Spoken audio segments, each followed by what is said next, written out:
Hello बच्चों, कैसे हैं? बढ़िया। शुरू करें आज की क्लास।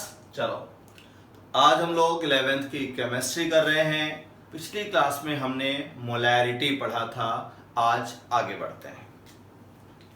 तो आज बेटा हम लोग सबसे पहले पढ़ते हैं molality.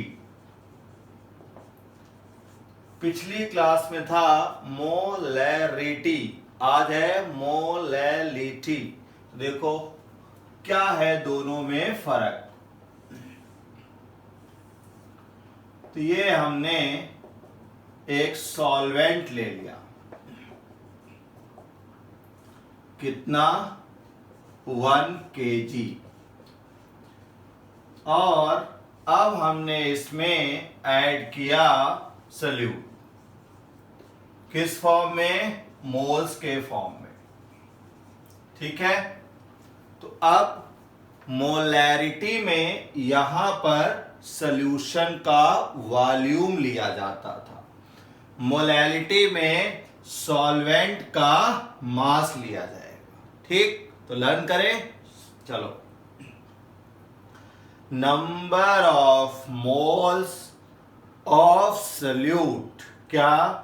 Number of moles of solute dissolved in 1 kg solvent called molality of solution. क्या?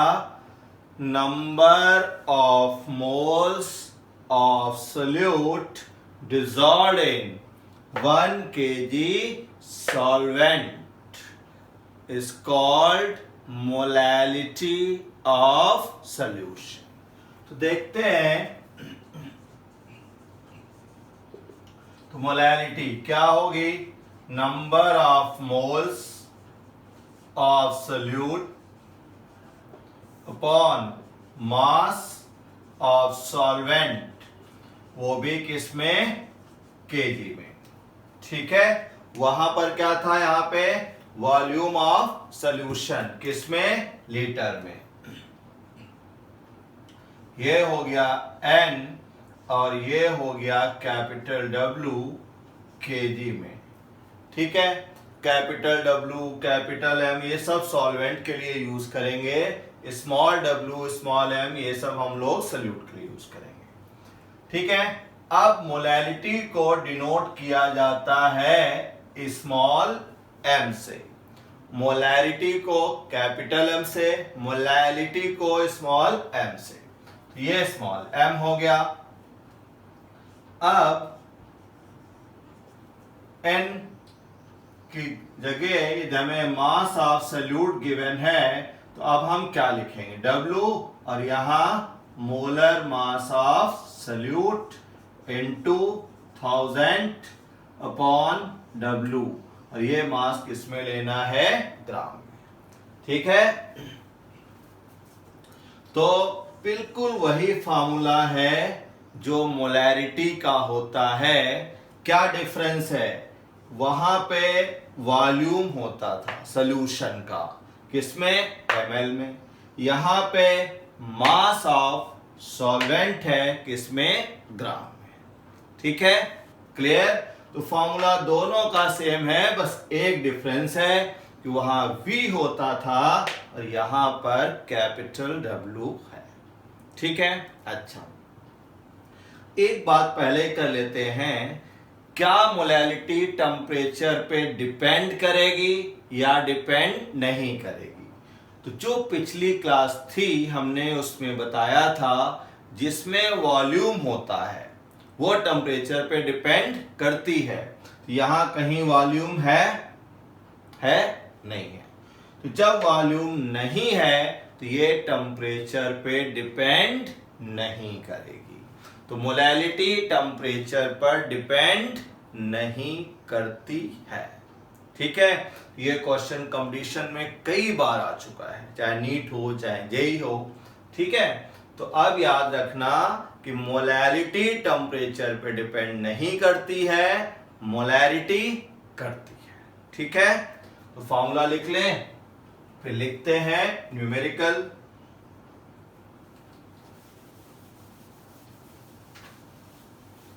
लिखें numerical,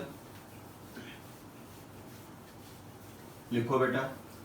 if 30 gram of urea is dissolved in 100 gram of water. If 30 gram of urea is dissolved in 100 gram of water, then calculate its molality. तो देखो बेटा क्या क्या हमें given है, देखते हैं। स्मॉल w हो गया 30 gram, mass of molar mass of solute कितना हो गया, यूरिया का कितना होता है 60। अब मास ऑफ सॉल्वेंट 100 ग्राम, क्या पूछा है मोलैलिटी। फॉर्मूला वही है 1000 W by molar mass of salute into capital W, वो भी किसमें ग्राम में पुट कर दो। 1000 W कितना हो गया 30, मोलर मास 60 और मास था 100। तो ये कैंसिल हो गया, यहां से ये कैंसिल हो गया। सिंप्लीफाई कर लेंगे, क्या आएगा देखते हैं।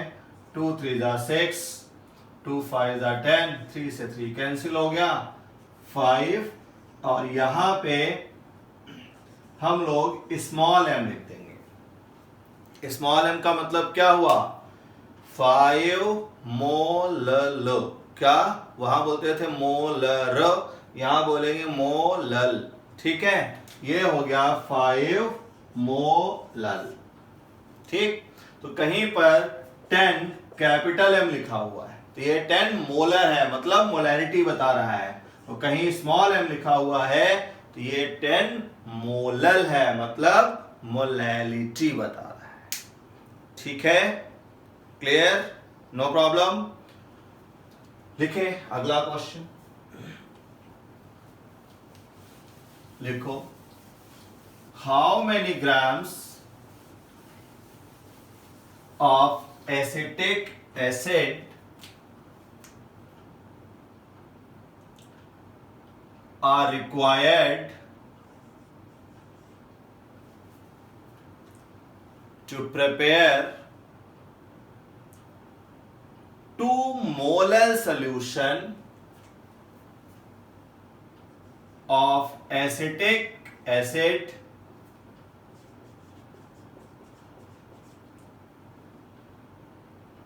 with water if mass of water is 100 ग्राम। तो लिख लिया, हमसे पूछा हाउ मेनी ग्राम्स, मतलब क्या पूछ रहा है W।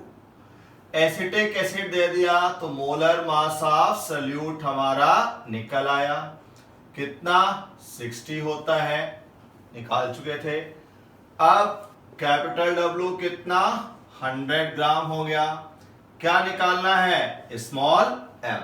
तो देखते हैं मोलैलिटी, क्या फॉर्मूला होता है 1000 W upon molar mass of salute into capital W, किसमें ग्राम में। मोलैलिटी कितनी गिवन है यहाँ पे 2000, W कितना निकालना है, मोलर मास 60, कैपिटल W कितना 100। बस सिंप्लीफाई करो, ये कैंसिल हो गया, 0 से ये कैंसिल हो गया, तो आपका निकल आया W कितना 12 ग्राम। तो ये था मोलैलिटी, जिसमें हम क्या लेते हैं मास ऑफ सॉल्वेंट, ठीक है। क्लियर, चलो अब देखते हैं अगला कॉन्सेप्ट।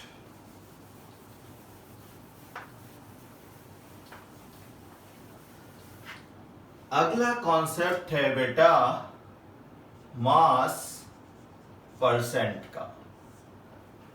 कैसे निकालते हैं मास परसेंट, तो देखो मान लो ये A है, और B है, दोनों को मिलाया गया है। अब हमें मास परसेंट ऑफ ए निकालना है, ठीक। तो मास परसेंट ऑफ ए निकालने के लिए हम ऊपर लिखेंगे मास ऑफ ए, नीचे लिखेंगे mass of A plus mass of B into 100। तो ये निकल आएगा मास परसेंट ऑफ ए। यदि हमें निकालना होता मास परसेंट ऑफ बी, तो ऊपर लिखते मास ऑफ बी अपॉन वही रहता mass of A plus mass of B into 100, ठीक है। तो जिसका मास परसेंट निकालना है उसको ऊपर रखना है और टोटल को नीचे रखना है। क्लियर? ओके, लिख लें फॉर्मूला। अब एक बात बताओ, पहले ये टेम्परेचर पे डिपेंड करेगा या नहीं? ये भी क्वेश्चन कंपटीशन में पूछा गया है। डिपेंड करेगा या नहीं डिपेंड करेगा? नहीं करेगा। क्यों? क्योंकि यहां कहीं पर भी वॉल्यूम नहीं है। जिस भी चीज में वॉल्यूम नहीं है वो टेम्परेचर पे डिपेंड नहीं करेगी। तो आज से ना मोलैलिटी करती है और ना मास परसेंट करता है। क्लियर? ओके, लिखे question. If 10 gram of solute is dissolved in 90 gram of water,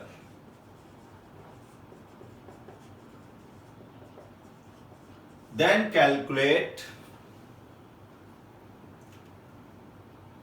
mass percent of solute। तो देखो, मास परसेंट ऑफ सोल्यूट क्या होगा? Mass of solute upon total mass. Total mass में कौन कौन आएगा? Mass of solute plus mass of solvent into 100। Mass of solute कितना था? 10। नीचे 10 प्लस 90 इंटू 100। ये हो जाएगा 10 अपॉन 100 इंटू 100, कैंसिल हो गया 10%। ठीक है।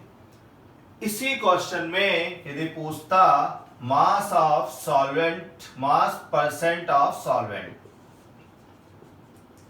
तो मास परसेंट ऑफ सॉल्वेंट पूछता तो न्यूमरेटर में क्या होता? मास of solvent upon total mass. Total mass मतलब सोल्यूट और सॉल्वेंट का मास। तो मास ऑफ सॉल्वेंट कितना है? 90। टोटल कितना? 100 इंटू 10, 0। 100 कैंसिल हो गया, क्या आ गया? 90%। ठीक है। तो ये निकल आया आपका mass percent of solvent. No problem. Clear? तो कहीं पर भी क्वेश्चन आएगा हमें इसी तरीके से करना है। चलो अगला क्वेश्चन देखते हैं। एक जैसे हमसे बोला कि H2SO4 में आप मास परसेंट निकालें ऑक्सीजन का। तो जब कोई कंपाउंड हमें गिवन होगा और वहां मास परसेंट निकालना होगा तो कैसे करेंगे? तो जिसका निकालना है मास परसेंट, तो मास ऑफ ऑक्सीजन ले लेंगे टोटल इसमें, अपॉन इसका मॉलिक्यूलर मास ले लेंगे और इनटू क्या कर देंगे? 100। तो देखते हैं क्या हुआ। हाइड्रोजन का 1 इंटू 2, सल्फर का 32, ऑक्सीजन का 16 इंटू 4। तो ये आएगा 2 प्लस 32 प्लस 64, टोटल कितना 98। तो अब टोटल तो हो गया 98, उसमें ऑक्सीजन कितना है, ये रहा ऑक्सीजन और यहां पर ये रहा ऑक्सीजन। ये हो गया 64 और किससे मल्टीप्लाई कर देंगे आप 100 से, तो क्या निकल आएगा आपका मास परसेंट ऑफ ऑक्सीजन। तो जिसका मास परसेंट निकालना है उसका मास ऊपर रखना है, टोटल मास नीचे रखना है, 100 से मल्टीप्लाई कर देना है। ठीक है। इसी क्वेश्चन में सपोज दैट पूछता मास परसेंट ऑफ सल्फर, तो क्या करते हम, मास ऑफ सल्फर ऊपर रखते, टोटल मास नीचे रखते और 100 से क्या कर देते मल्टीप्लाई। ठीक है बेटा, क्लियर। तो मास परसेंट सॉल्यूशन में भी निकाला जा सकता है और मास परसेंट किसी मॉलिक्यूल में भी निकाला जा सकता है। कैसे निकालेंगे ये आपको क्लियर हो गया। अब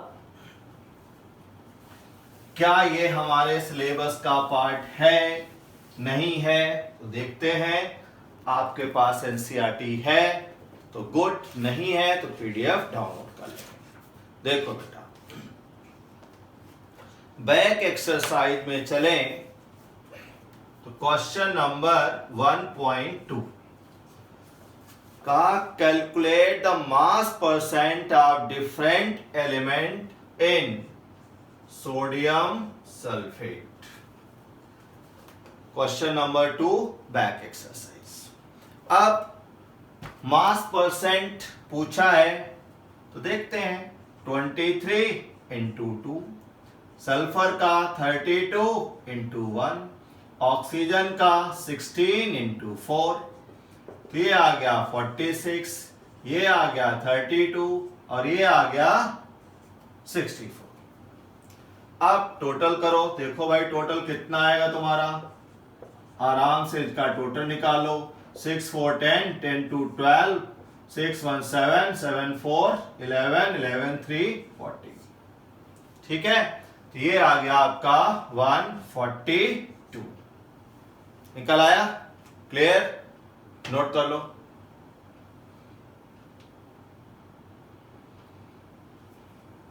ठीक, अब देखो, अब ये हमें निकालना है मास परसेंट ऑफ सोडियम। तो देखो यार, सोडियम का टोटल कितना मास हुआ 46, टोटल 142 इंटू 100। आगे अर्थमेटिक है वो आप कर लेंगे। मास परसेंट ऑफ सल्फर पूछता तो मास परसेंट ऑफ सल्फर क्या होता, तो मास ऑफ सल्फर कितना है 32 अपॉन 142 इंटू 100। यदि हमसे कहता मास परसेंट ऑफ ऑक्सीजन क्या है, तो क्या लिखते, कितना मास है ऑक्सीजन का 64, 142 इंटू 100। आगे बात समझ में, नो प्रॉब्लम, क्लियर। तो ये मास परसेंट निकालने का मेथड है। अभी हम सीबीएसई लेवल पढ़ रहे हैं तो इसलिए जो टॉपिक आपको पढ़ा रहे हैं हम वो दिखा भी रहे हैं साथ में कि ये सीबीएसई के सिलेबस का पार्ट है। ठीक है, अब एक और क्वेश्चन देखते हैं इसी मास परसेंट पे। एनसीईआरटी में ही आएंगे और एनसीईआरटी में हम लोग देखेंगे एग्जाम्पल 1.6। देखते हैं क्या कहा एग्जाम्पल 1.6 ने। कहता है solution is prepared by adding 2 gram of substance A. तो मास ऑफ सब्सटेंस ए कितना हो गया 2 gram. Mass of water 18 gram. Calculate mass percent of A. तो अब सिंपल है, मास परसेंट ऑफ ए क्या होगा, mass of A upon total mass into 100। Mass of A कितना हुआ 2, टोटल मास कितना हुआ 2 + 18 इंटू 100। तो ये आ जाएगा 2/20 इंटू 100, कैंसिल करेंगे तो ये आ जाएगा 10%। ठीक, तो जो हमने आपको कॉन्सेप्ट पढ़ाया, दिखा दिया कि ये एनसीईआरटी के सिलेबस में है और क्वेश्चंस भी एनसीईआरटी की बुक से लिए हमने। ठीक है, अब थोड़ा सा इसी में हाई ऑर्डर चलते हैं। ये तो बेसिक हो गया, अब थोड़ा हाई ऑर्डर देखते हैं। तो देखो बेटा ध्यान से, हाई ऑर्डर क्या है। पहले तो हम आपको मीनिंग क्या होता है मास परसेंट का वो सिखाते हैं। इसे कहीं लिखा है 69% HNO3 सॉल्यूशन। क्या मतलब हुआ इसका? इसका मीनिंग हुआ कि 69 gram of HNO3 present in 100 gram of solution. ठीक, कब? जब ये क्या है? मास परसेंट। क्या है? मास परसेंट। तो अब इससे क्या क्या हमें पता चलेगा? इससे एक तो हमें पता चलेगा मास ऑफ सॉल्यूट कितना हो गया? 69 ग्राम। दूसरी चीज हमें पता चलेगी मास ऑफ सॉल्वेंट। कैसे? Mass of solution minus mass of solute. तो मास ऑफ सॉल्यूशन था 100 और मास ऑफ सॉल्यूट था 69, तो कितना हो जाएगा? 31। ठीक, एक परसेंटेज हमें गिवन थी। कौन सी परसेंट थी? मास परसेंट। तो मास परसेंट से हमें क्या क्या पता चल गया? मास ऑफ सॉल्यूट पता चल गया, मास ऑफ सॉल्वेंट पता चल गया। एक चीज और पता चल सकती है, क्या? Volume of solution.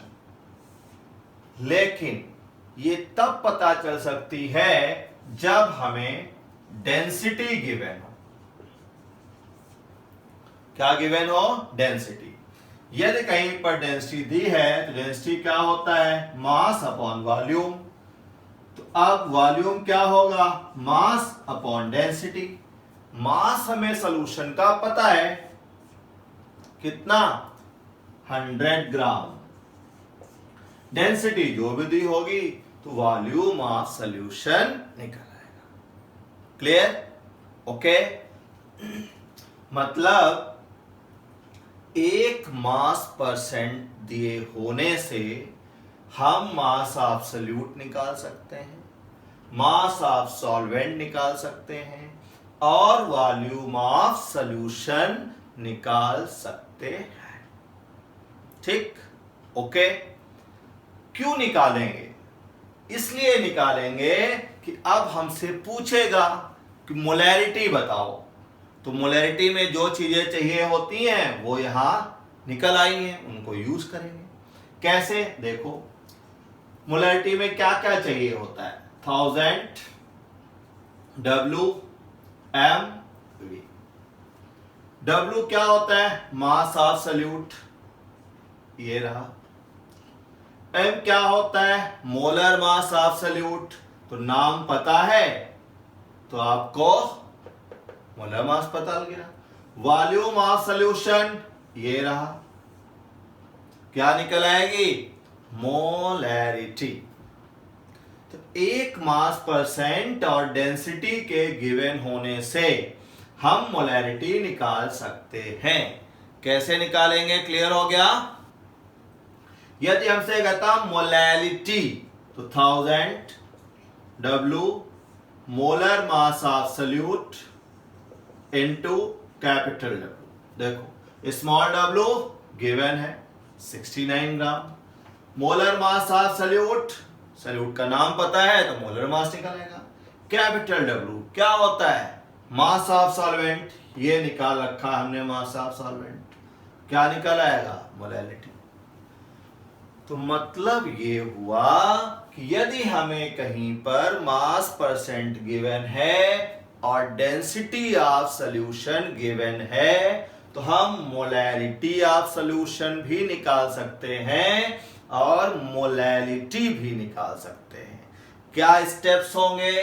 पहले तो हम इसका मीनिंग लिखेंगे कि 69% नाइट्रिक एसिड सॉल्यूशन का मीनिंग क्या है। इसका मीनिंग होता है कि 69 ग्राम HNO3 100 ग्राम सॉल्यूशन में प्रेजेंट है। तो यहां से हमें क्या क्या पता चलेगा? मास ऑफ सॉल्यूट पता चलेगा, मास ऑफ सॉल्वेंट पता चलेगा और डेंसिटी पता है तो वॉल्यूम ऑफ सॉल्यूशन भी पता चलेगा। ठीक है, क्लियर हो गया कॉन्सेप्ट? No problem. तो अब ये हमें समझ आ गया कि मास परसेंट से हम मोलैरिटी और मोलैलिटी कैसे निकालते हैं। ठीक, ओके, चले करें क्वेश्चन। ठीक है,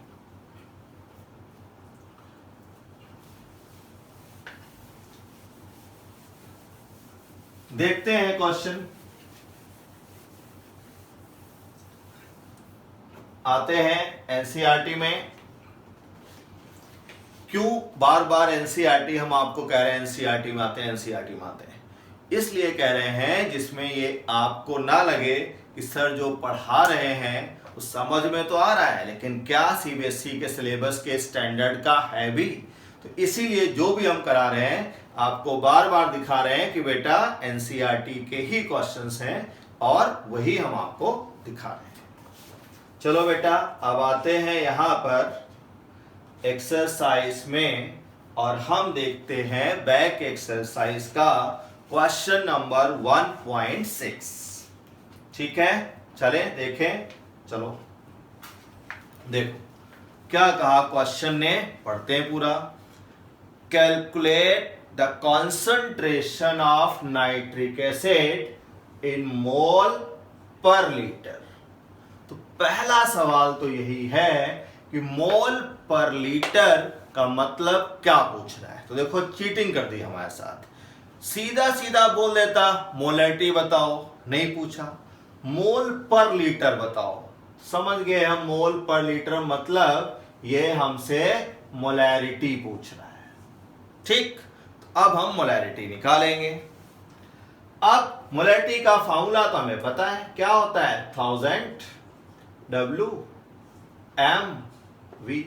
तो मोलैरिटी निकालने के लिए हमें W चाहिए, M चाहिए और V चाहिए। अब जो क्वेश्चन गिवन है हम उसमें जाके ढूंढते हैं कि ये चीजें कहां गिवन है। चले चलो, का moles per litre in a sample which have density, मतलब डेंसिटी हमें दे दी कितनी 1.41 ग्राम पर ml।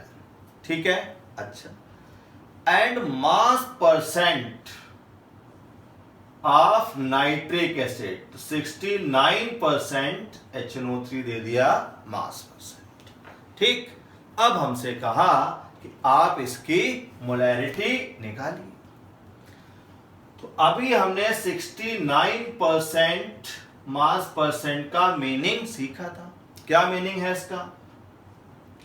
69% HNO3 means 69 gram of HNO3 present in किसमें 100 ग्राम ऑफ सॉल्यूशन में।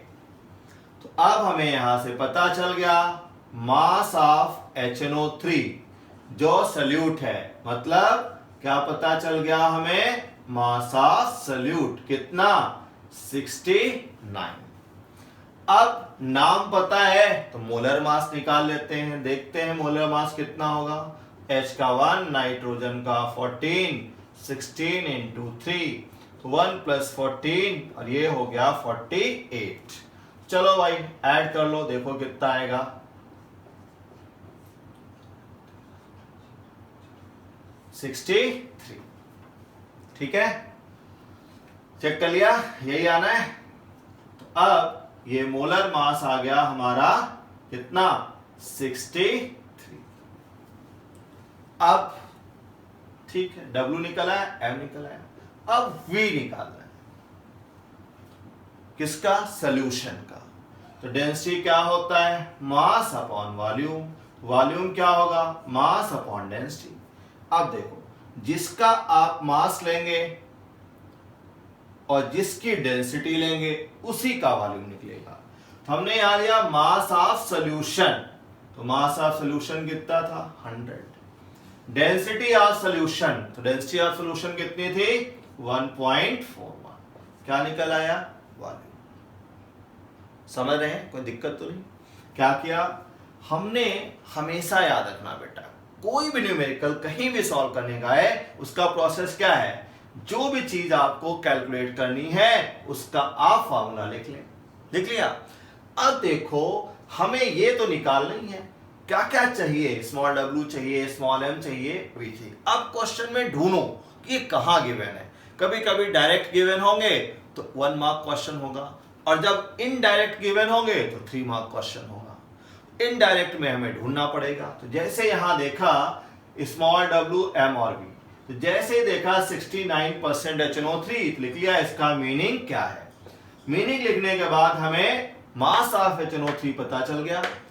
HNO3 था तो हमने इसका मोलर मास भी निकाल लिया, फिर डेंसिटी का फॉर्मूला लगाया, तो सोल्यूशन की डेंसिटी दी थी, सोल्यूशन का मास रखा, सोल्यूशन का वॉल्यूम आ गया। अब हमें तीनों चीजें पता चल गई।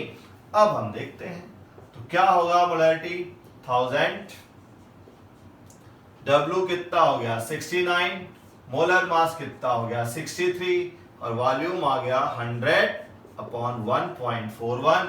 1.41 ऊपर चला जाएगा, ये कैंसिल हो जाएगा, 10 69 अपॉन 63।